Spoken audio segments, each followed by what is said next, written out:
Hope you will. I'm still having issues. I'm still having getting Battlefield to take up less of my GPU. I had like it was working fine for a little bit, and then everything went to hell in a handbasket. So that's not great, but it's okay.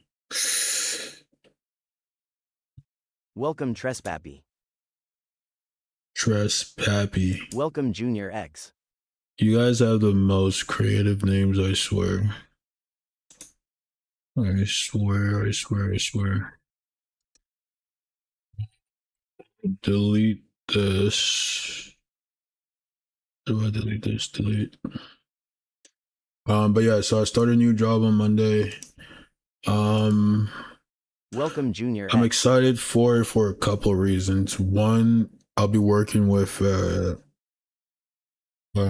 guy that I really like, and I'll be working with Welcome Wild Child. one of my like old teachers. He wasn't really a teacher; he was like an administrator in my high school, but he's a good guy, so that's exciting. And this guy who I've been like building a relationship with lately, and he's become a good friend, and it's exciting to continue to foster that relationship. So I'm excited for that. I'm also excited to be like getting paid. Like I ran up my unemployment ran out September, so definitely needed to get a job by the end of this month, and we were able to do that, so I'm grateful. And I'm also grateful to have a more secure schedule, or really any schedule. I think when I am like building something, I need a degree of consistency that having this big uncertainty looming over my head made it really difficult to lock in that kind of consistency that I was looking for. So it's good that that's going to be taken care of. What else is going on? So, oh yeah, I on my plan I should have started on the 16th, but that was a bit ambitious. Also, there's some information from the other party that I haven't gotten yet, but I'm running the marathon, the Boston Marathon. Officially, I'm on a team. Welcome Viper. And I have to fundraise for that, which is also exciting. I have to fundraise like 10K. A couple reasons this is really exciting. One, I get to do the work of the field that I want to get into. I want to get into investor relations, investor management, donor relations, that kind of thing, for reasons that I can get into later. But this is sort of dipping my toe in the water to have to fundraise for this marathon. So that's cool. And yeah, so I'm running the marathon.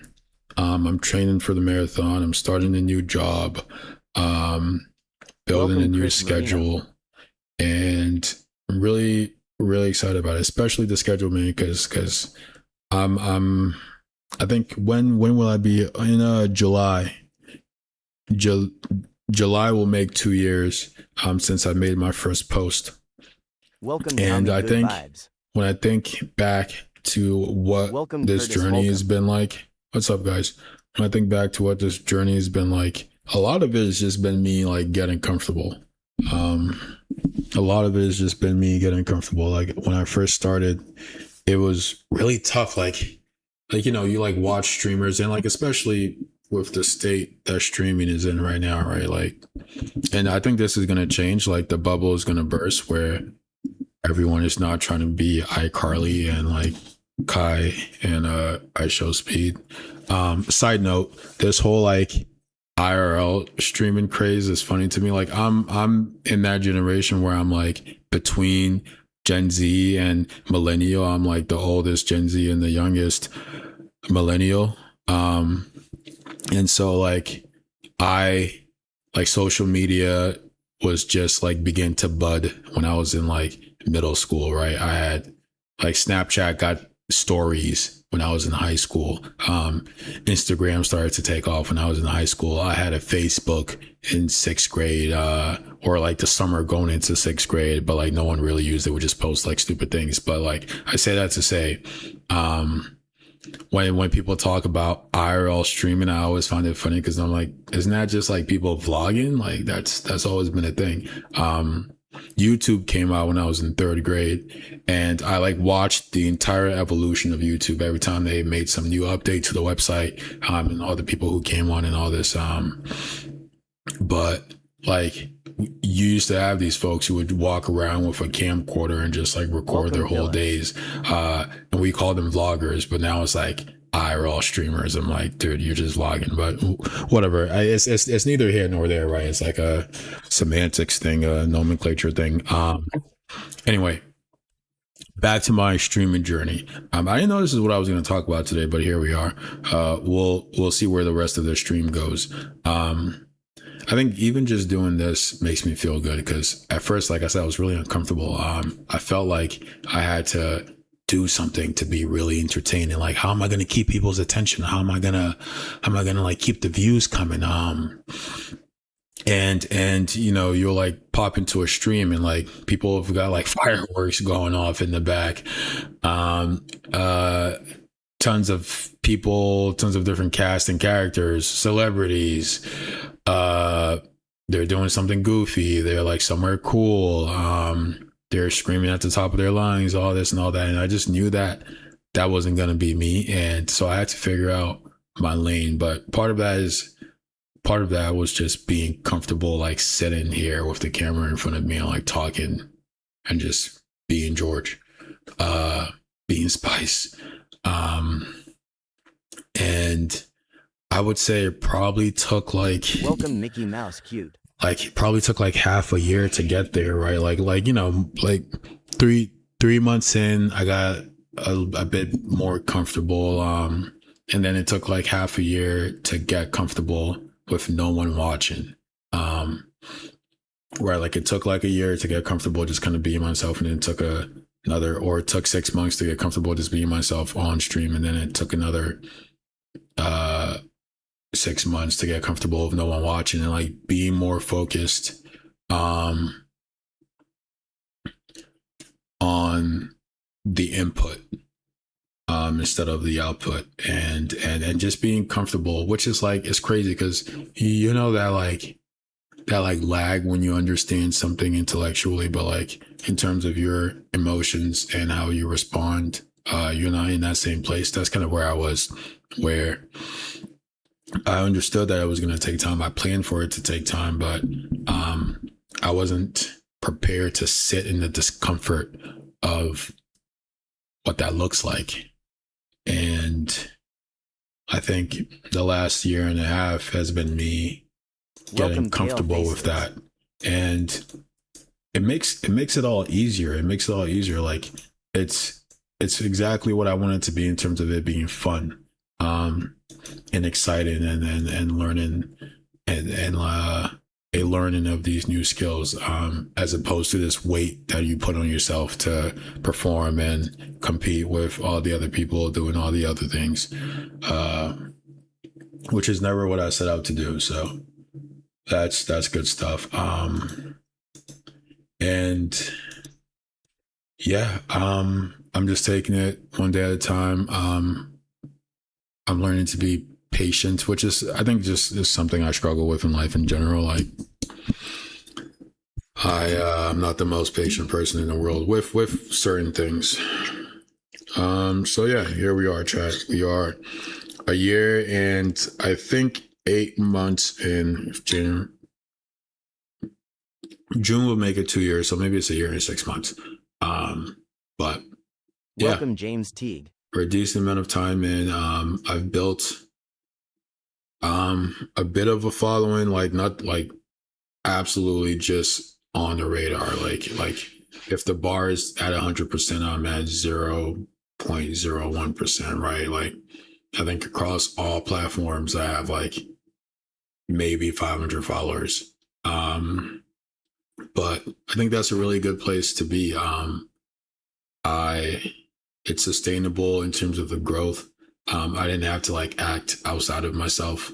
I'm doing all the things I wanted to do. I'm not like trying to be sensational, and so it's sustainable for me, and I'm able to grow within myself, and that feels great.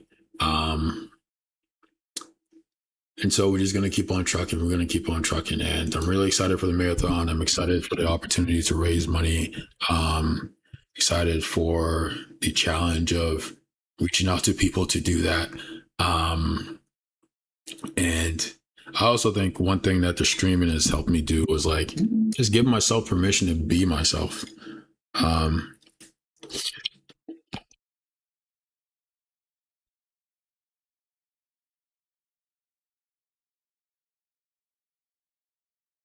I've been in a lot of spaces where I feel like I didn't really have permission to be myself. A lot of it Welcome, Mad Will. was, of course, racism. I know it's controversial to talk about reality in America sometimes, but that's the reality. Welcome, So I kind of Marlo. had to give myself permission to be myself. Like the last job I had, for instance, was my first time in like the corporate world. And there's a particular kind of culture in the corporate world. And it's not one that's all too kind to Black people. That's just been my experience. Right, this idea of like professionalism really, I think, is in line with respectability politics or a respectability outlook, which in so many ways is anti-Black. And like going in, I told myself, I'm going to be me in every facet as is appropriate and professional. Because, like, dog, Welcome, Jack. I've been giving speeches to high dollar donors since I was 16 years old. I have no problem with professionalism. But that's a separate thing from how people who have never or who come from predominantly white spaces, like, here's another reality that makes people uncomfortable to talk about. America is extremely segregated, right? There are Black neighborhoods, there are white neighborhoods, there are Chinese neighborhoods, Korean neighborhoods, Latino neighborhoods, blah, blah, blah. In terms of the dominant population that lived in those places. And we live in a white supremacist society. So if you live in a white space, which is to say there's like 99% white people, that's going to be your experience. And so unless you have some kind of counter narrative, you're going to adapt and learn what the society tells you about these other groups, because you don't see them. You only see other white people. And so you see being white as the norm, like this is the standard of humanity, blah, blah, blah. And so it comes as a great shock. Or maybe the opposite, when you go out into the world and you see other people from other places and they engage differently than what you're used to. And a lot of the times, and here comes the issue, is that the reference that you have for these people is this caricature that you see on TV and on media, which is oftentimes just that, a stereotypical caricature. And I think that's like, no one benefits from that. White people don't benefit from that. Certainly minority groups don't benefit from that. But as be it the case that the resources are in white dominated spaces, people of color have no choice but to be in those spaces and deal with wherever or however their white counterparts are showing up, especially if those people are in power and like our current administration give no care to the disparate realities of people who aren't white in America. And yeah, I mean, it was a whirlwind, man. I'm not like new to racism. Like I grew up in Boston. Uh, Boston is also incredibly segregated. Went to an inner city school that was all black people for the most part, and like Latino people. Went to a school in the suburbs that was all white people for the most part. And so I got to see both worlds, right? And as a black person, you can't opt out of seeing the quote unquote white world because it's everywhere. You're in it. But as a white person, you can't opt out of seeing the quote unquote black world. You just segregate yourself. And so being a teenager in a predominantly white space with kids who've never seen black people other than on Welcome, TV, Valsilia you experience a lot of racist things. And the worst part is 90% of the times people don't even know they're being racist. Like I'll give you an example. I had a friend freshman year of high school who I'll play this video in the background just to add something. I had a friend freshman year of high school. I played football. He was the quarterback. We like had gotten friendly, and he asked me to come over his house one weekend, and I couldn't make it. So I asked him to come over my house the next weekend, and I lived in Roxbury. He lived in some suburb in like the greater Boston, and he didn't want to come to Roxbury because he was afraid of getting shot. And so like his idea of Roxbury was this like dangerous crime ridden place where if a white person entered, they would get killed. And that was in like 2013. And maybe like a couple months ago when Kirk was still alive. And this is where I'm getting at. This is where these people, this is where white people get these things, right? Like their only representation they have of black people is the stuff they hear on media. And when you have figures like a Charlie Kirk who would say things like, you got prowling black people going around looking to kill white people for fun, and Fox News painting, like finding all these stories of black people committing crime, and X, Y, and Z and blah, blah, blah. That's how you have a kid who he's never really interacted with black people before. Me and him, he finds himself at this school with me, and we take a liking to each other. We want to hang out. And the only thing he can think about is that if he goes to my space where I come from every day, where I go to every day, he's going to get killed. This is a real thing that happened. Of course it happens. Of course it happens. When we think about how people are socialized, all we know about the world is what we're told and what we see. And if you only see a particular thing, you're going to think a particular thing. So it came as no surprise. Let's see this message. Do you think white people are smart? I don't think intelligence is a matter of race. I don't, that doesn't make sense to me. Anyone is smart. Being smart is a matter of psychosocial conditioning. It's a matter of the ways you learn to think, the tools that you have access to and you learn to use, and the circumstances and challenges that you come across that allow you to implement those tools. It has nothing to do with race in any shape or fashion.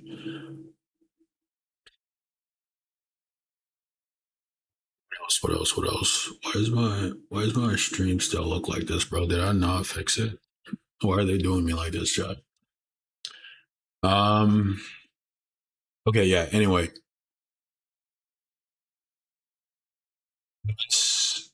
So I think this whole like journey, like I said, also Trey, I have this suspicion that Trey is one of my friends who made a different account because he engages a lot like John. Welcome shots. And John would do something like that. John is one of those friends who like will support you in all these weird ways, and I feel like John would do something like this. And Trey might be somebody else, Welcome but Trey engages a lot like John. But yeah, man. Oh yeah. Identity and like giving myself, that's how I got here. I'm like, how did I get here? Giving myself permission to be myself. And it hasn't been an easy journey. I think part of it is like everything else, you have to practice. You have to do it little by little. And I think I had gotten used to being myself in Black spaces because white supremacy isn't something that's and racism isn't something that's exclusive to white people. Black people perpetrate white supremacy as well. In sociology, they call that internalized racism. So I had gotten Welcome Ramshardman. used to and comfortable with giving myself permission to be myself in Black spaces. That took a lot of growth. But I did that, and then I got put in all white spaces and had to learn to give myself permission to do that there too. But for better or worse, Welcome Tasha.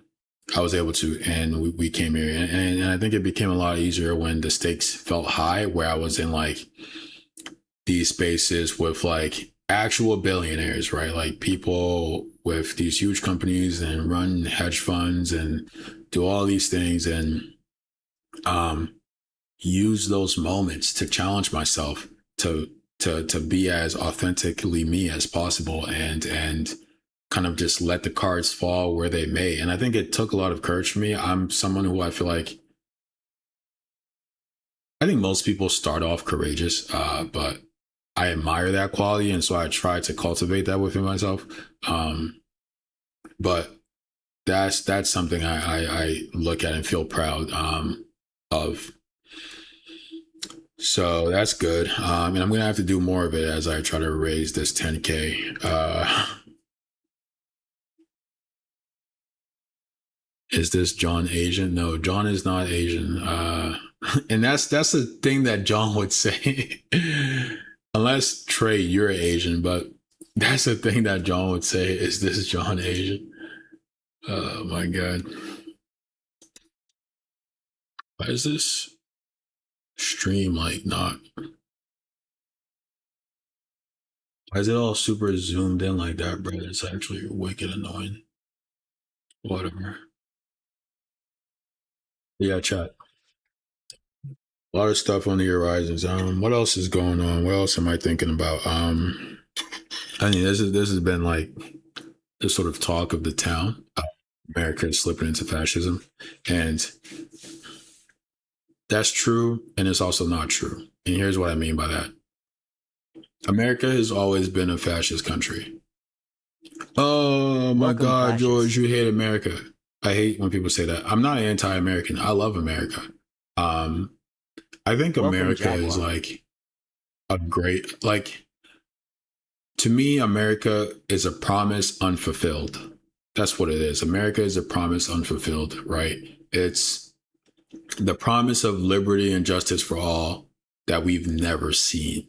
But it's a good promise. It's something that we should strive for. It's something that we should work to achieve. But it's not the reality of the situation. And admitting that doesn't mean you hate America.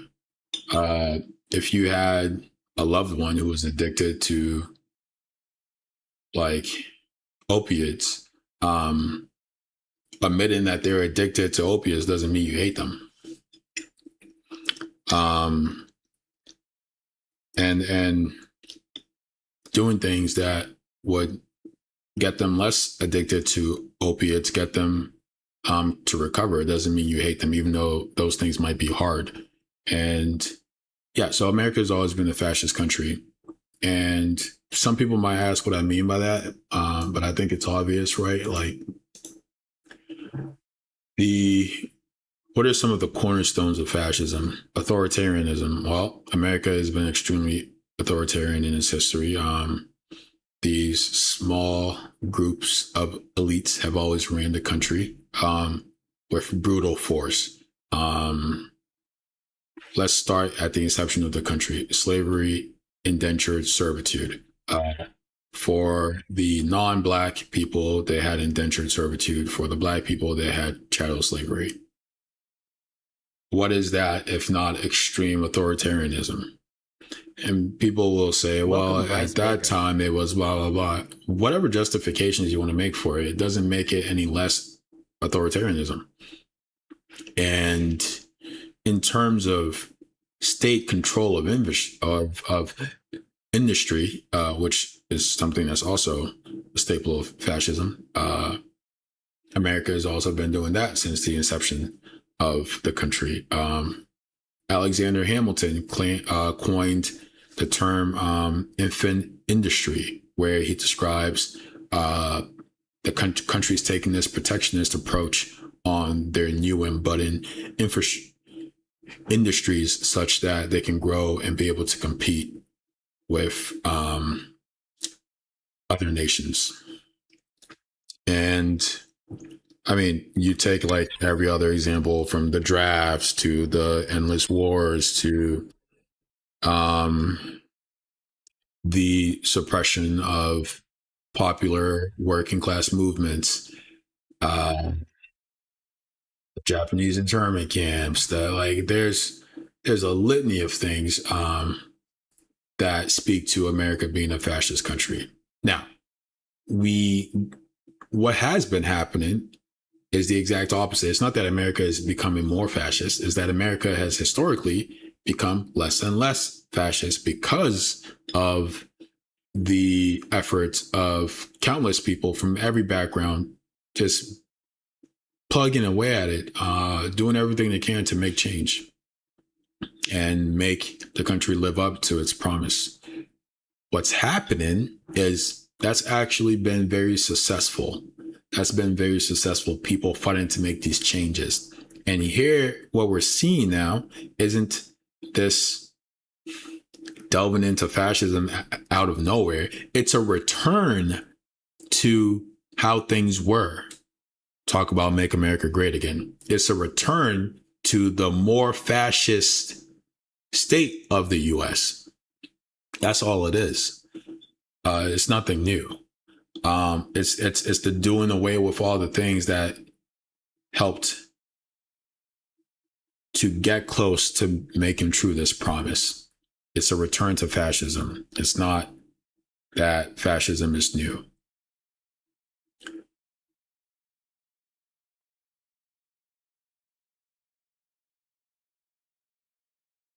So I want people to stop perpetuating the narrative of America is going fascist. America is going fascist. America has always been fascist.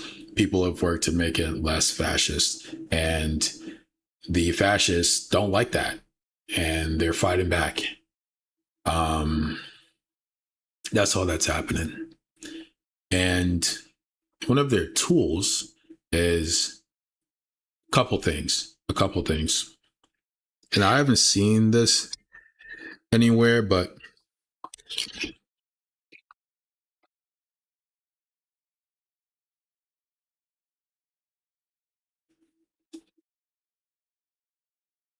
excuse me, I haven't had dinner, so I'm gonna eat. There are a couple ways that fascism operates in America.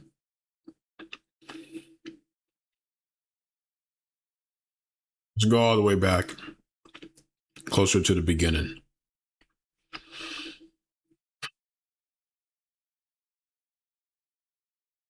Fascism operates by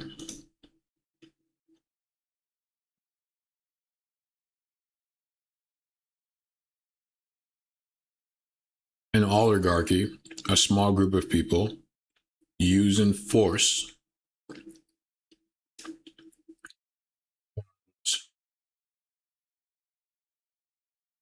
notions of an end group to control the population.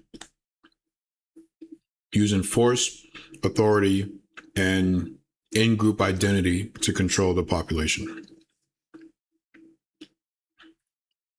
when we go back to early America,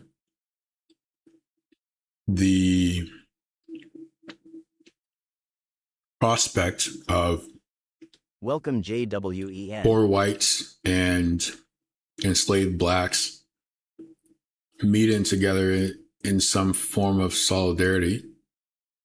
Because what happens is when you put people together, they're going to be human beings. They're going to live. They're going to talk.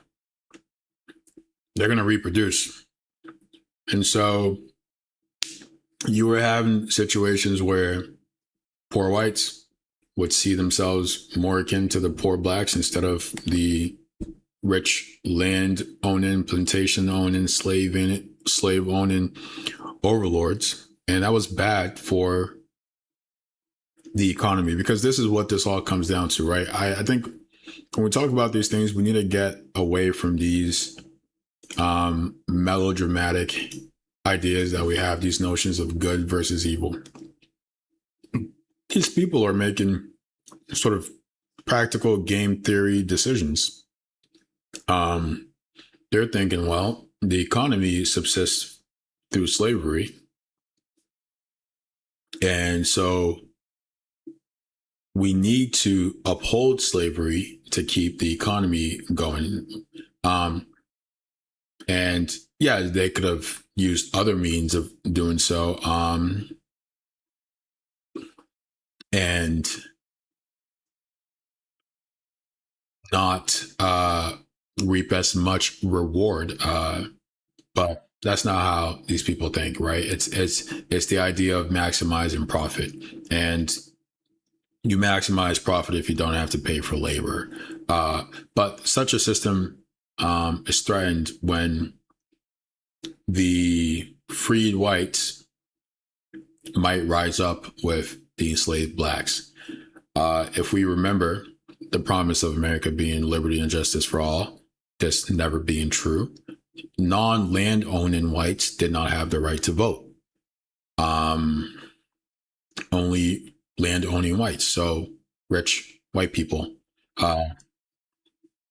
This like idea of even being white wasn't really a thing that poor whites had.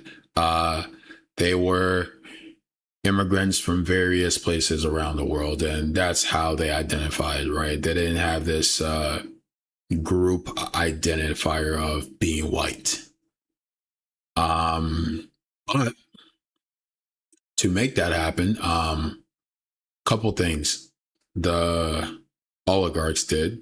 They bring poor whites into the fold of white identity by giving them the right to vote, and perpetuating this narrative that you need to protect this, right? This is it's us at the top, and we have the right to be at the top, and it's your job to keep the blacks in check. And so what happens is that white identity begins to serve this purpose of justifying and protecting the state, right? That's what white identity does. And that's what it does right now. That's what it did. And that's what it does right now. This idea of, and we like see this in conservative ideology, I guess you can call it. This idea of like American values, of like traditional American values, and all tradition mean is long-standing, and all long-standing means derived from the past and haven't been consistent thus far. And given America's past, traditional American values cannot mean anything other than white supremacy. I just don't know how one might otherwise interpret that. So you have white identity serving the purpose of protecting the state and the interest of the rulers of the state, the American oligarchs, the plantation owners, the industry owners, and it's still doing that to this day. And so to be traditionally white, to be traditionally American, is to buy into all these things that protect the state. Support for the troops, is a big one, right? The right hand of the state is the military. Support for law enforcement. And what are all these things? What's the military and law enforcement at the end of the day? It's an apparatus to do violence. It's an apparatus for control. Authoritarians, fascists, rule through violence, authority, in-group identity. Whiteness is the in-group identity. Support for the military and law enforcement is support for the violence and control. And the authority happens through the culture, right? You hear conservatives all the time, like respect authority and this like capitulation to official government narratives. Yeah, so for all those reasons, whiteness was created and exists to this day to protect the interests of the state. And you see it happening. You see people who are really about being white do exactly that.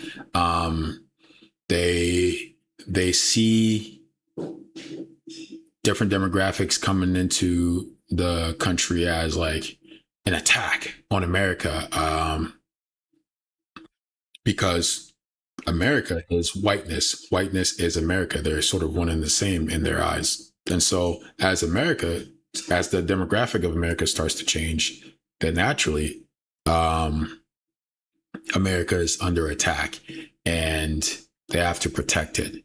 They have to protect them because whiteness is America. Whiteness is the state. And this might sound like some like conjecture or some theory, but if you read the thoughts of the forefathers of America, this is true. This is true. These are the things they say, right? America is for the white man, though the white man is going to civilize the savages, cultivate the land, blah, blah, blah. It's manifest destiny. It's all of it. They said these things a lot more openly back in the day. Now it's taboo, right, to tout oneself as a white supremacist. And now they say things like Western culture and Western civilization, and all they mean is white, and white means state power. That's all it is. So yeah, that's our political talk for the day. Whiteness is equivalent to the state. Whiteness exists to defend state power. And that's why it's crucial to bring different groups into the fold of whiteness, because the oligarchs, the original whites, the land-owning white people who had the ability to vote in early America, simply did not have the numbers to contend with poor, not white at this point, but poor whites coming together in solidarity with enslaved blacks. So they had to bring more people into the fold. And this is a perpetuating problem, and it's still a problem to this day. And so they are continuing to bring more people into the fold in overt ways and in subtle ways. One overt way is, let's take the Italians, for example. The Italians were not always considered white. They faced racism and discrimination as well. But eventually they too were brought into the fold of whiteness. And now there's no like section for Italian. It's white. You're like brought into the fold. The Irish were brought into the fold of whiteness, and there are entire Supreme Court cases to this effect. And I believe the next group that might be brought into the fold of whiteness, and it's already happening subtly, are Hispanics. And I think, or Latino, the Latino population. And I think part of what's happening is a sort of culling, a sort of like proving oneself, right? So let's look at, for example, some of the forms we fill out to identify ourselves. You often see non-white Hispanic and a white Hispanic. That's interesting. Why does that matter? Why does that matter? Right? It matters because in the eyes of the state, there is a difference. One can be allowed into the fold because they fit the superficial determinator of having white skin. That's all you need. It doesn't need to be anything complex. It's actually better that it's superficial because you need it to be easy for people to identify and spot who's in the in group and who's not. And for white passing Hispanics, it is not easy because they have not been brought into the fold of whiteness yet. But the white passing Hispanics pass for white. And a lot of them, or a portion of them, are in solidarity with people of color. But you can't have that because the white population is declining while the population of minority groups as a whole is increasing. So to protect that white identity, you need to bring more people into the fold.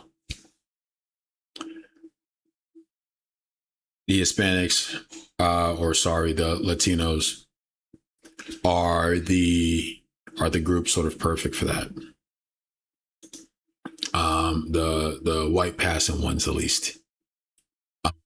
And I think part of this whole attack on Latinos that we're seeing with Trump's administration is a sort of litmus test, because you see a ton of Latinos who supported that as a way of sort of being in solidarity with whiteness and this reverence of the state, as they're sort of paying their dues to also take part in this noble privilege, which is being able to oppress and do harm with impunity. White supremacy is noble privilege, right? Think white people being able to lynch people and nothing happening about it. White men being able to commit all kinds of violence around the world and domestically and get away with it. And again, part of what is happening in America is people who closely identify with white identity wanting to go back to that more fascist time. And because a lot of changes have happened, and the group that has the greatest stake in this are white men, naturally. I hope I don't have to explain that too much. I hope people are following along why white men hold the most power in America. But what are some of these changes we've seen? The Me Too movement, for example, women, white women, and all groups of women, but mostly white women, are speaking up and fighting against sexual violence from men, particularly white men. And so that erodes this noble privilege, that erodes this privilege that one has to commit harm with impunity. No longer can you commit sexual violence against women and have nothing be done about it.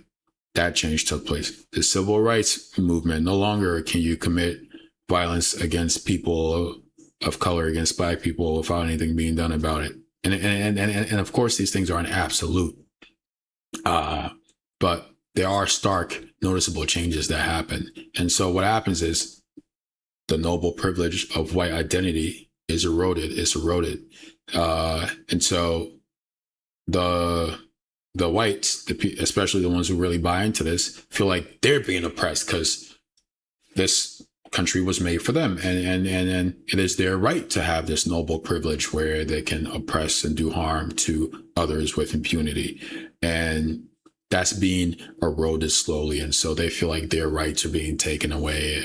They're being oppressed, and you can't do anything anymore. You can't say anything anymore.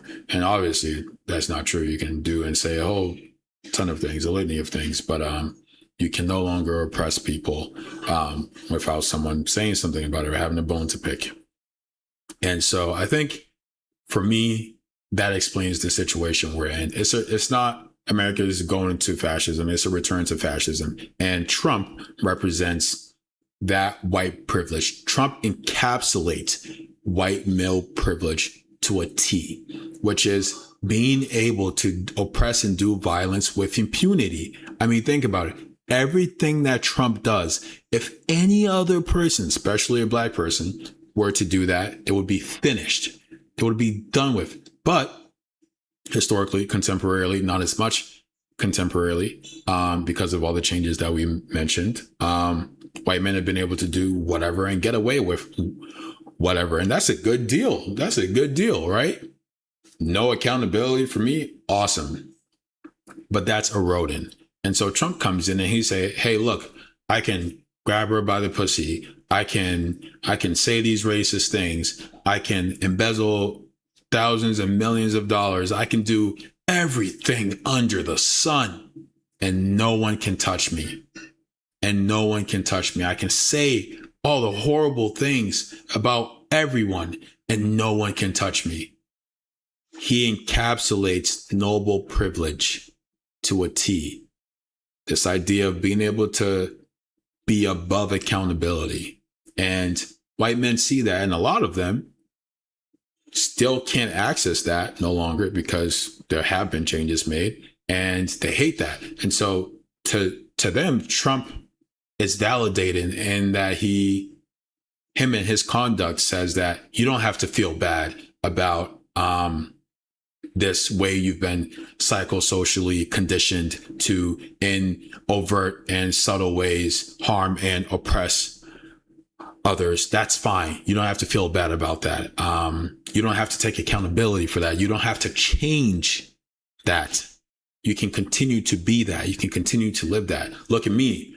I'm ruling the country. I'm the most powerful man in the world, and I'm doing exactly that. And they love it. They love it. That's why you see all these insane instances where people contradict themselves left or right, and it feels like a cult. Because it's not a matter of politics. I mean, I guess it is a matter of politics because everything in society is political, but it goes deeper than that. It's a matter of a deep attachment to this idea that encapsulates their sense of self, which is whiteness. Whiteness being this thing that is synonymous with the fascist state of America, the noble privilege of the white man in this state. That, I think, more accurately explains where we are than America delving into fascism. That's not what's happening. That's not what's happening. Anyone in their right mind who thinks America is going into fascism and hasn't already been fascist, one, they're not in their right mind. They come from an extremely privileged place, and they might mean well, but I think they need to do a little bit more thinking on the matter. So that's my 2 cents there. And the fact that I'm even able to talk like this on the stream, I think goes to show what I was talking about in the beginning, that I've given myself permission to be myself. And that is an extremely liberating thing. And I think it's going to take me far. I think it's going to enable me to do the things I want to do in life. And I'm excited for that. And I thank all the people who supported. I thank the people, all 10 of you, all 20 of you, sometimes hundreds of you, which always comes as a surprise to me, but I appreciate all of it. And I'm going to finish watching these highlights. I'm going to finish my dinner. It's getting kind of late now, and I'm going to call it there. But yeah, I just wanted to check in, hop on the stream, do my little thing. I'll see y'all later. You guys be good.